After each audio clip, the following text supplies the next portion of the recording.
음력 새해 세 달의 첫날 설.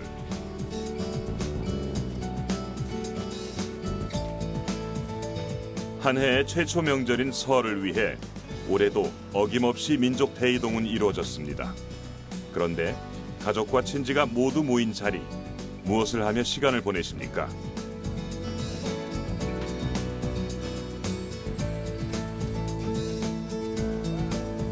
예부터 우리 조상들은 명절마다 윷놀이를 비롯한 여러 민속놀이를 즐겨왔는데 우리 고유의 민속놀이 속에 과학적 원리가 숨어 있다는 사실 아시나요? 놀이를 통해 후대에 전해지는 조상들의 지혜, 설 명절, 과학적으로 접근하는 민속놀이와 함께 민속놀이를 새롭게 즐기는 법까지 소개합니다.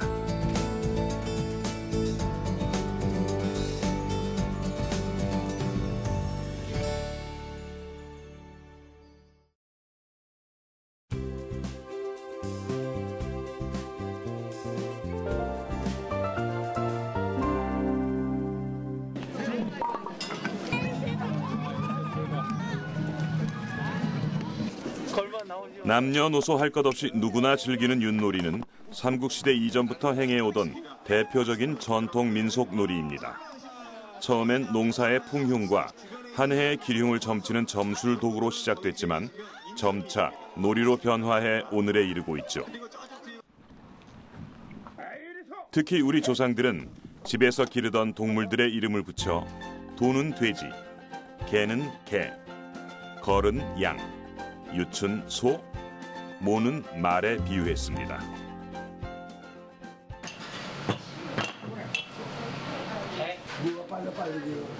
왁자지껄 흥겨운 놀이판의 중심에 언제나 자리했던 윷놀이. 예전과 달리 점점 과거의 놀이로 밀려나고는 있지만 전통 유체 과학 원리에 주목하고 이를 복원해 널리 알리려는 의미 있는 행보도 이어지고 있습니다.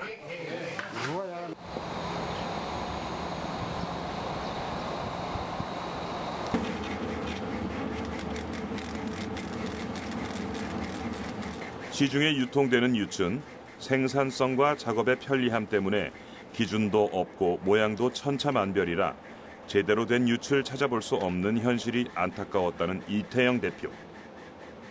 나무 재료부터 구체적인 고증 작업을 통해 전통 윷을 완성했습니다.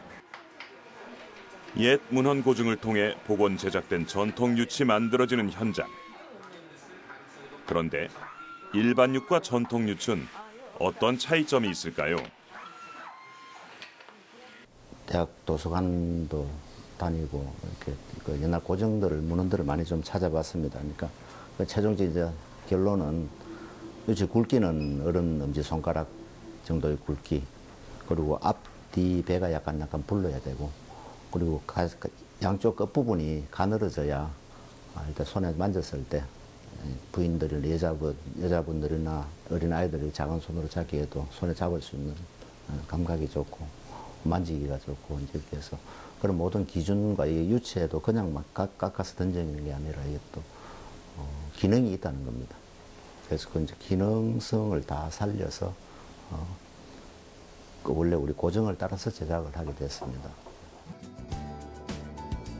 그렇다면 전통 윷은 어떤 과정을 거쳐 우리와 만나게 되는 걸까요? 먼저 요즘 같은 겨울에 나무를 벌목하고 잘라 다듬는 제재 과정을 거친 뒤 봄까지 자연 건조를 시킵니다. 이후 여름에서 가을까지 윷가락 모양으로 깎아 채색하고 가공하는 작업이 진행되는데요. 다 하면 무려 1년의 제작 기간이 소요됩니다. 첫째는 잡기가 편해야 되고요. 던질 때 무게감이 있고 좀 청명한 소리가 나는 윷이 좋습니다. 국내산 우리 박달나무나 자작나무, 나무의 밀도가 참 높습니다. 그래서 소리들이 좀 청명하고 또 무게감이 있고 던져서 떨어질 때 좀 청명한 소리가 나는 윷들이 좋은 윷이라 할 수 있겠죠. 특히 윷놀이 때마다 윷가락을 찾고 말판과 말을 만드는 번거로움을 덜 수 있도록 윷, 말판, 말이 함께 든 윷놀이 세트로 만들어지는데요. 이 세트만 펼치면 언제 어디서든 윷놀이가 가능해지는 겁니다. 모두 우리 전통 민속 놀이인 윷놀이에 대한 깊은 애정이 있기에 가능한 발전이었습니다. 예, 윷놀이라는 게 고스톱처럼 어떤 뭐 게임이나 그 내기를 하는 것도 아니고요. 이거는 남녀노소에 절대 제한을 받지 않습니다. 그 뭐 시아버지나 그 며느리 또 할아버지와 손자, 어른과 아이들이 남녀노소 구분 없이 또 인원수가 제한 없이 어디서나 이렇게 함께 어울려서 놀 수 있는 정말 참 건전한 우리 가족 놀이 문화라고 할 수 있겠죠. 놀이 방법이 단순하고 운이 작용하는 것처럼 보이는 윷놀이. 과학적으로 접근하면 윷놀이는 이기는 비법이 보이는 놀이이기도 합니다. 과학적으로 접근하면 이기는 비법이 보이는 놀이이기도 합니다. 유실을 던지면 이게 판판한 면이 이렇게 위로 올 수도 있고 또 이렇게 엎어질 수도 있는데 이 4개를 던졌을 때 이 경우의 수가 어떻게 되느냐에 따라서 말이 가는 그런 게 정해지죠. 그래서 이거는 경우의 수 또 확률을 배울 수 있는 그런 놀이라고도 할 수 있겠습니다. 그렇다면 윷짝은 어디로 넘어질까요? 윷짝의 평면이 바닥과 이루는 각도가 약 67도일 때 무게중심은 받침점의 바로 위에 있습니다. 따라서 윷짝은 그 평면이 바닥과 이루는 각도가 67도보다 작은 경우에는 평면 쪽으로, 67도보다 큰 경우에는 둥근 면 쪽으로 넘어집니다. 즉 반원 모양의 윷짝을 던지면 둥근 면이 바닥을 향하고 평면이 위를 향할 확률이 더 높죠. 그런데 일반적으로 윷짝의 단면은 둥근 면이 반원보다 더 큰데 이런 경우에는 무게중심의 위치가 달라져서 평면이 바닥과 이루는 각도가 67도보다 작아도 윷짝이 둥근 면 쪽으로 넘어지는 경우가 발생합니다. 따라서 윷짝을 던지면 둥근 면이 위를 향할 확률보다 평면이 위를 향할 확률이 더 높죠.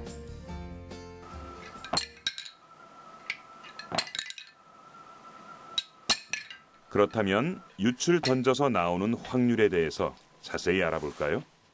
이렇게 되는 거하고 이렇게 엎어지는 거하고 두 가지가 똑같은 확률로 나온다 치면 각각 2분의 1이지 않습니까?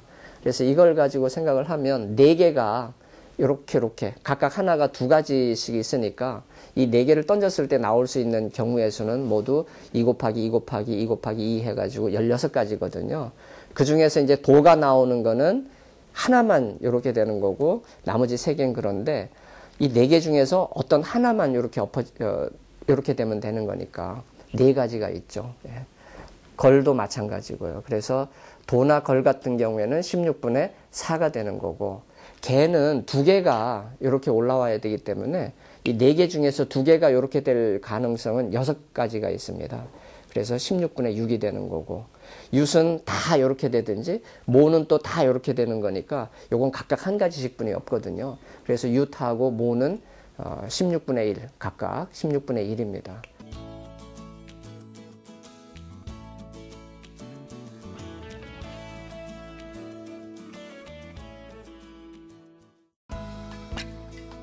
하지만 이외에도 여러 요소들 때문에 확률은 복잡해집니다.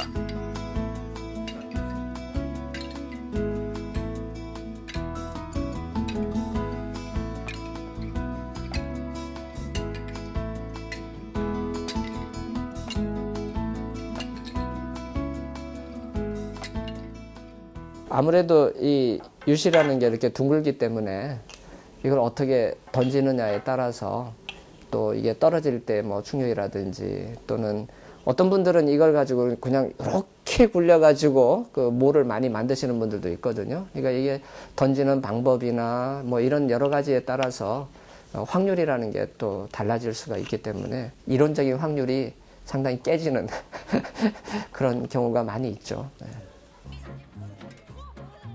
충돌 각도, 윷짝을 던진 높이, 바닥과의 충돌 속도, 반발 정도, 마찰, 윷짝의 생김새 등으로 확률은 복잡해집니다. 이렇게 단순한 듯 복잡한 확률의 놀이인 신명나는 윷놀이를 통해 우리 조상들은 공동체의 결속력을 다져왔습니다. 우리 고유의 철학이 담겨있는 한민족의 놀이문화, 윷놀이. 여러분도 오늘 오랜만에 서랍 속 먼지 묻은 유출 꺼내 가족과 함께 즐겨보시는 건 어떨까요?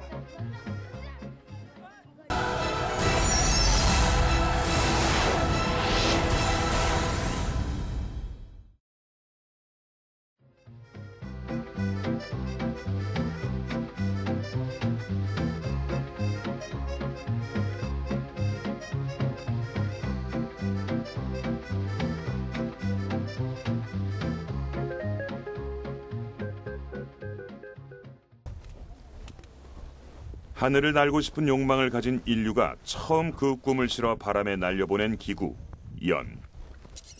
연날리기는 썰매타기, 팽이치기와 함께 겨울철을 대표하는 민속놀이로 아이, 어른 모두가 즐겨했던 전통놀이입니다.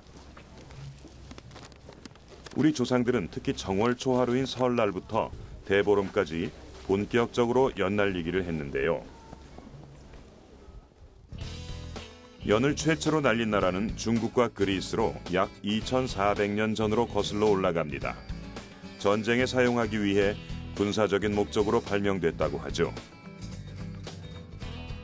우리나라에서는 신라시대 진덕 여왕 때 김유신 장군이 신라군과 연락을 주고받기 위해 사용했고, 고려시대에는 최영 장군이 제주도에서 일어난 반란을 진압하기 위해 연을 이용했다고 합니다. 또 조선시대에는 이순신 장군이 군사통신용으로 사용하기도 했다고 하죠. 군사 전술 신호연들을 살펴보면 기다리 눈쟁이 연은 맞붙어 싸우라는 의미를, 까만 외단가리 연은 새벽에 북쪽을 공격하라는 의미를, 머리 눈쟁이 연은 적의 능선을 공격하라는 의미를 담고 있습니다. 또 용연은 우천을 알리고, 흑 외단가리 연은 적의 북쪽 방향으로 공격하라는 의미를 갖고 있습니다. 이렇게 초기 군사적 목적으로 사용되던 연은 조선 중기 이후부터 놀이로 자리매김했습니다. 예, 연이 날기 위해서는 양력이라는 힘이 필요하거든요. 이 양력이란 것은 이제 연 위쪽을 지나가는 공기하고 아래쪽을 지나가는 공기하고 속도 차이로 인해서 아래쪽 압력이 위쪽 압력보다 크기 때문에 연이 위쪽으로 힘을 받게 됩니다. 이 힘으로 연이 날게 되는 거죠. 공기보다 무거운 연이 날기 위해서는 바람이 필요합니다. 연 날리기의 원리는 비행기의 날개가 뜨는 것과 동일한데요. 연에 작용하는 힘은 중력, 연줄이 잡아당기는 장력, 바람에 의해 뒤로 작용하는 항력, 그리고 위로 작용하는 양력이 있습니다.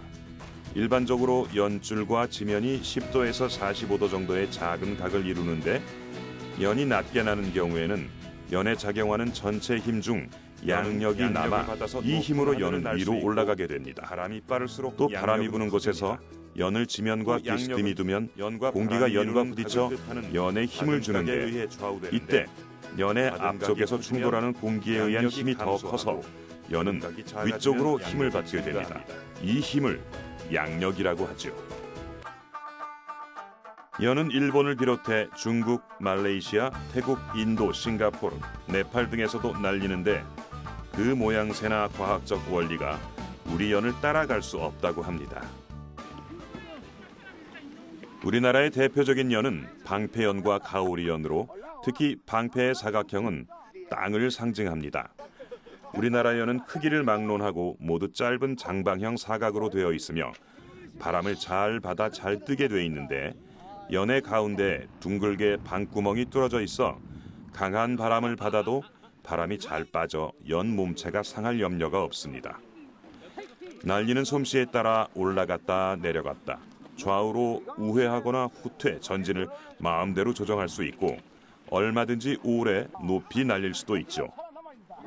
연으로 재주 부리기와 싸움이 가능한 것은 우리 전통연의 구조가 이렇게 과학적으로 만들어져 있기 때문입니다.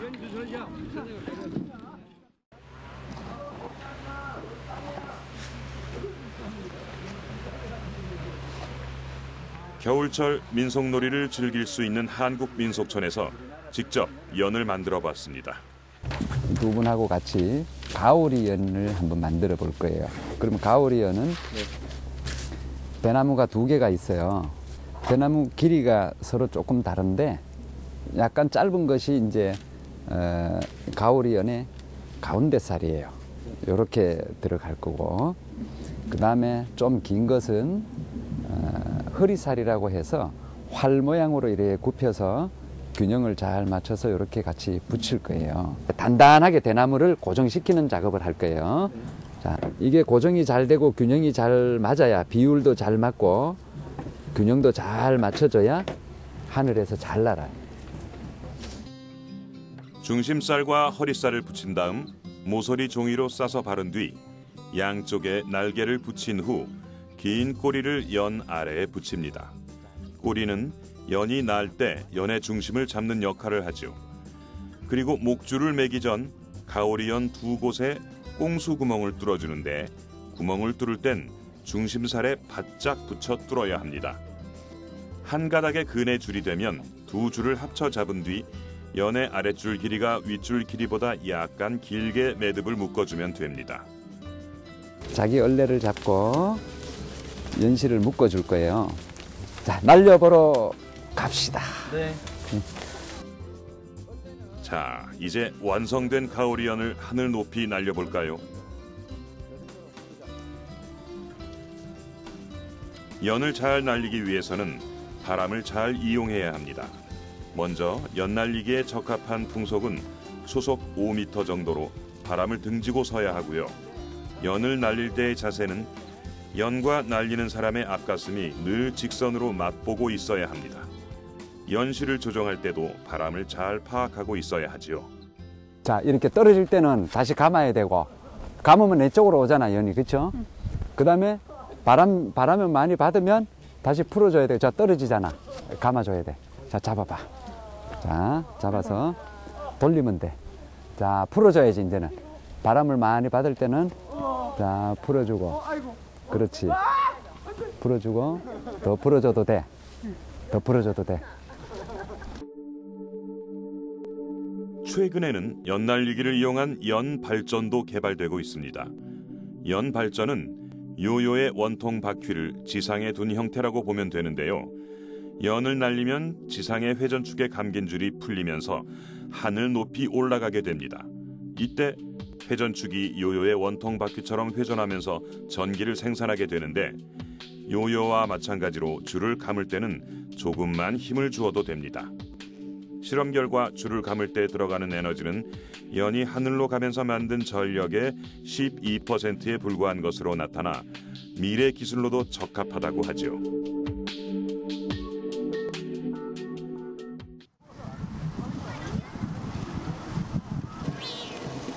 우리나라뿐만 아니라 세계인이 즐기는 놀이로 아직도 곳곳에서 진행되는 연 날리기 대회.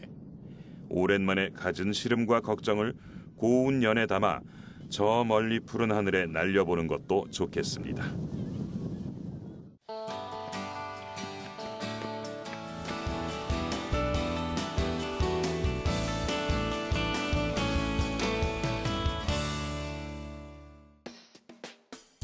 아이들이 골목길이나 넓은 마당에서 즐기던 놀이, 제기차기. 제기는 엽전이나 쇠붙이에 얇고 질긴 종이나 천을 접어서 싼 다음 끝을 여러 갈래로 찢어 너풀거리게 한 놀이기구인데요. 제기차기는 고대 중국의 공차기인 축국에서 비롯된 놀이입니다. 제기 또는 제기차기라는 말도 축국을 우리말로 표현한 것인데, 원래 공을 차는 축국을 조선 초기에는 뎌기라고 했다가 저기를 거쳐 제기로 바뀐 것이죠.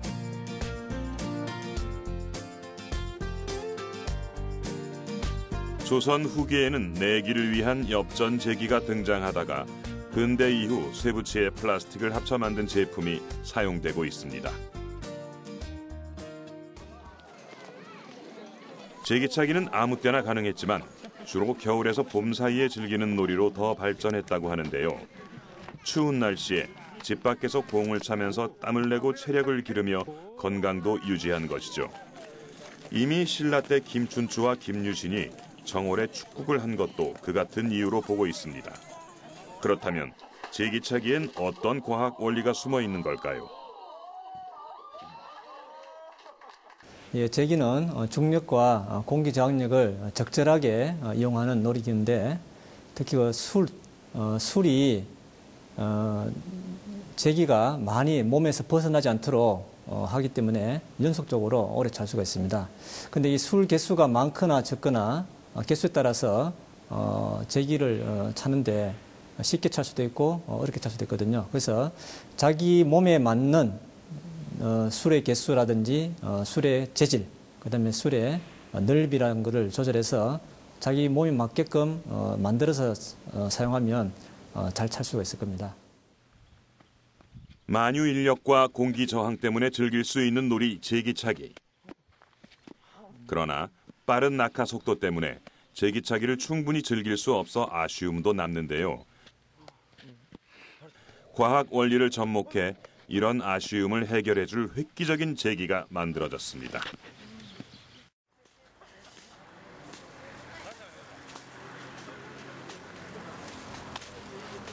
일반 제기와 달리 잘 차는 사람들, 언뜻 보기에도 제기의 모습이 예사롭지 않습니다.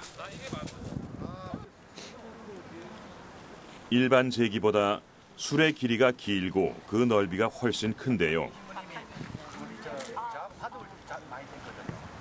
그래서 비교해봤습니다. 일반 제기는 이렇게 몇 번 차지 못하는 반면 이 독특한 모양의 제기는 훨씬 더 여유롭게 찰 수 있습니다. 어떤 원리일까요? 일반 제기는 추가 동그랗고 작기 때문에 저항받는 게 없어요. 추 때문에 더 빨리 떨어집니다. 근데 우리는 공이지만 수술이 더 크기 때문에 보통 45, 한 어떤 건 큰 건 60대거든요. 높이 올라가는 7, 8m 올라가는 거는 6, 70cm 됩니다. 그래서 수술이 이 제기보다는 큽니다. 그래서 공기 저항을 받으니까 공도 좀 크고 수술이 크다 보니까 천천히 떨어질 수밖에 없는 거예요. 그러니까 잘 못 차는 사람도 처음 접하는 사람도 많이 찰 수 있는 기회가 보여집니다. 그렇다면 다시 한번 비교해 볼까요?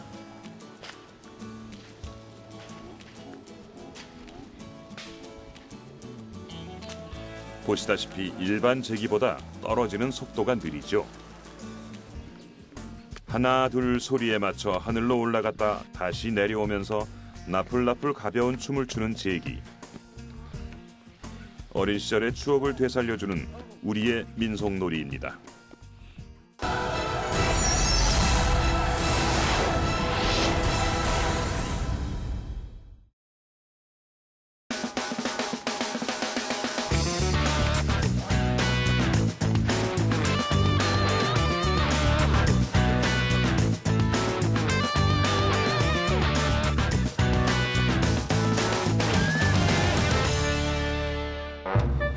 이것 봐라, 이거 내 팽이다.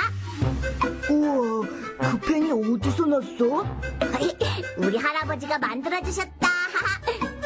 우와, 나도 갖고 싶다. 우리 할아버지한테 하나 더 만들어 달라고 할까? 우와, 정말? 우와, 신난다.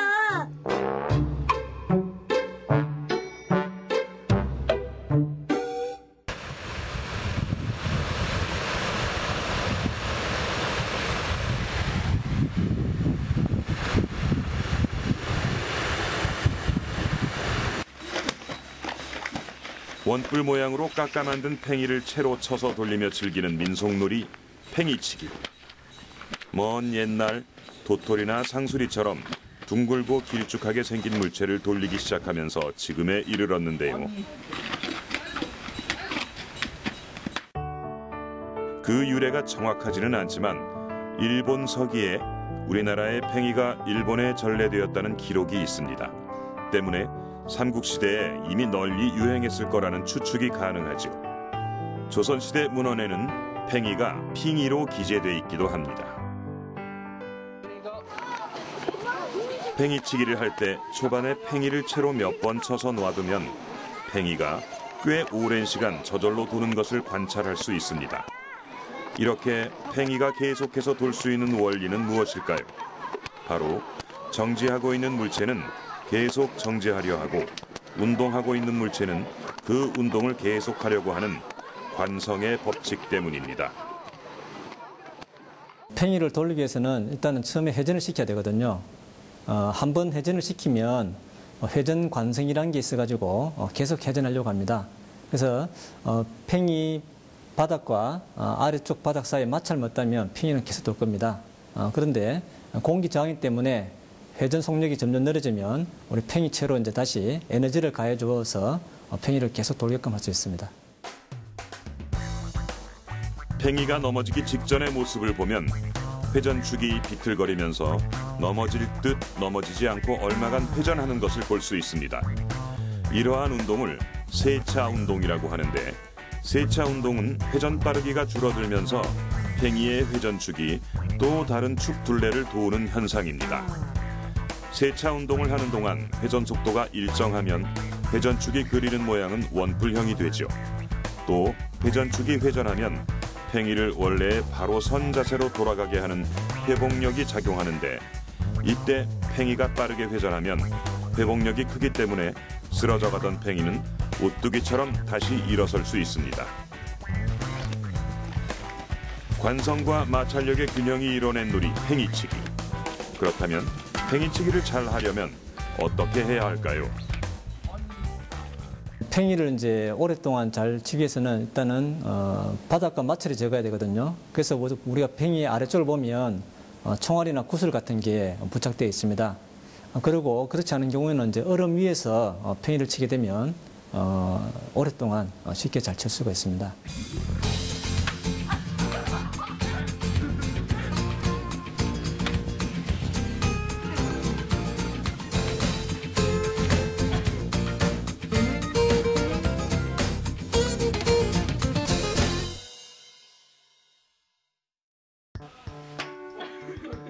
종이로 만든 딱지를 땅바닥에 놓고 다른 딱지로 그 옆을 쳐서 땅바닥에 딱지가 뒤집히거나 일정한 선 밖으로 나가면 이기는 놀이, 딱지치기.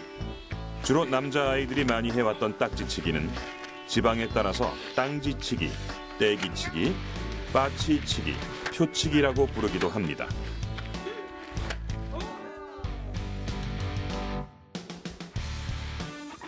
종이가 귀했던 옛날에는 책표지나 닭종이를 여러 겹 붙여 만들거나 재래식 헌 장판을 사각형으로 오려서 만들기도 했는데요.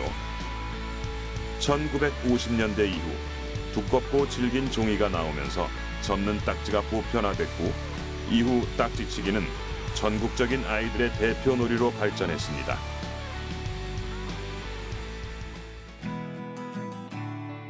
어린 시절 딱지를 어떻게 접었는지 기억하십니까? 흔히 방석 딱지라고 하는 사각형으로 접는 방식이 일반적인데요. 보시는 것처럼 한 장으로 접는 방법과 두 장으로 접는 방법에도 차이가 있습니다. 그런데 딱지치기에도 물리적 원리가 숨어 있습니다. 딱지를 밑에 바닥에 있는 딱지에 내리쳐서 힘을 가하게 되면 이 아래쪽 딱지가 다시 바닥에 힘을 주게 됩니다. 그럼 바닥은 자연과 반작용 원리에 의해서 딱지에 힘을 주게 돼서 딱지가 땅 위로 튀어오르게 됩니다. 그래서 세게 때릴수록 자연과 반작용 힘이 크기 때문에 더욱 잘 튀어오르게 되죠. 우리가 딱지를 위에서 아래로 내리치게 되면 땅에 깔려있던 딱지와 충돌하게 되는데, 이때 작용과 반작용의 원리에 의해 딱지가 튀어오르게 됩니다. 이것은 우리가 가한 힘만큼 땅도 위로 딱지를 밀어내기 때문입니다. 이렇게 밀려 올라간 딱지는 공중에서 한 바퀴쯤 돌다가 떨어지면서 뒤집어지거나 그대로 떨어지게 되죠. 딱지치기에는 이런 작용과 반작용의 원리가 숨어 있습니다. 그렇다면 딱지치기를 할 때 이기기 위해선 딱지를 무겁게 접는 것이 좋을까요? 아무래도 딱지가 무거우면 아래 밑에 있는 딱지를 때리게 되면 힘을 더 많이 주게 되기 때문에 자연과 반작용에서 더욱 높이 튀어오르게 되니까 상대방 딱지를 넘겨뜨리는데 훨씬 쉽다고 볼 수 있습니다. 그 옛날 헌 달력을 이용해 만들었던 딱지 한 장이 큰 재산이었던 시절, 한 장 한 장 따먹는 재미만큼 꼬깃꼬깃 만드는 재미도 그 못지 않았습니다. 딱지가 공중으로 튀어올라 떨어지는 그 찰나의 순간, 손에 땀을 쥐던 그 시절이 아련합니다.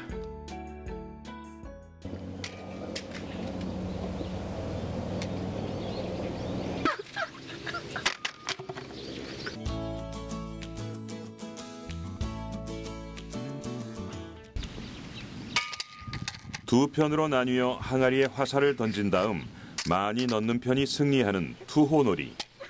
옛날 궁중과 양반집에서 하던 민속놀이입니다. 화살을 던졌을 때는 미는 힘을 받아 포물선을 그리며 앞으로 나가다가 중력 때문에 땅으로 떨어지는데 땅의 만유 인력이 투호 화살의 인력보다 훨씬 크기 때문에 화살이 땅으로 떨어지는 원리가 적용됩니다. 특히 수평으로 던지면 항아리에 넣기가 어렵기 때문에 화살의 앞쪽이 아래쪽을 향하도록 옆으로 던져야 항아리에 잘 들어간다고 합니다. 한 사람 또는 두 사람이 그네에 올라타고 앞뒤로 왔다 갔다 하는 민속놀이, 그네뛰기. 그네는 동네 마당에 있는 큰 나뭇가지나 기둥에 두 줄을 매어 놀던 놀이도구입니다.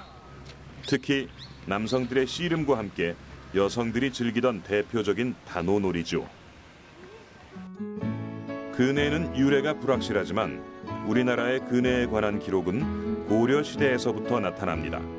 당시에는 상류계층에서 화려한 놀이로 즐겼다고 하는데 이런 전통은 조선시대에도 그대로 이어집니다. 춘향가의 최초 자료인 만화본 춘향가에서 춘향은 그네뛰기로 자신의 아름다움을 드러낸다고 하죠.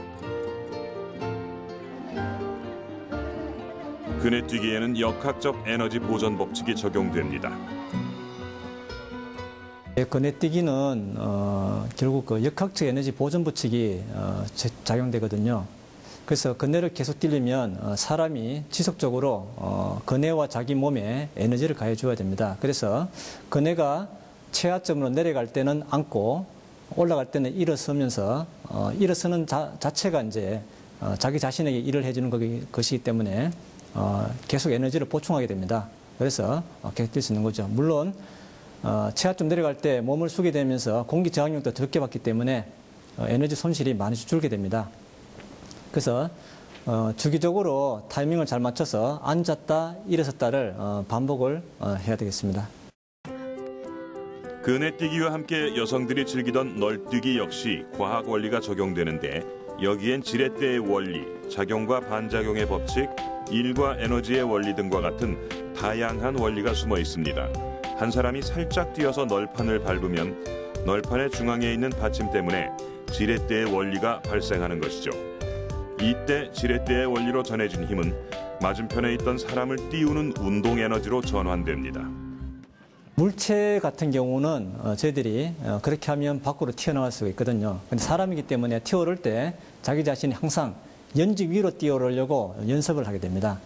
그래서 사람이기 때문에 연지 위로 뛰어오르기 때문에 항상 같은 장소에 떨어질 수가 있어요.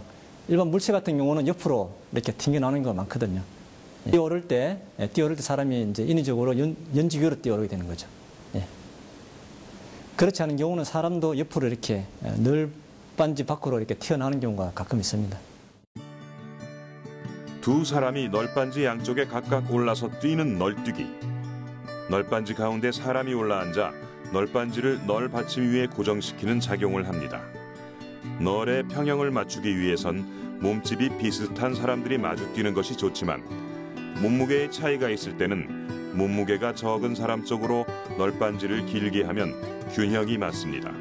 이것을 밥을 더 많이 갖는다, 널밥을 조절한다고 말합니다. 전신 운동인 널뛰기는 체력 향상에도 도움을 줍니다.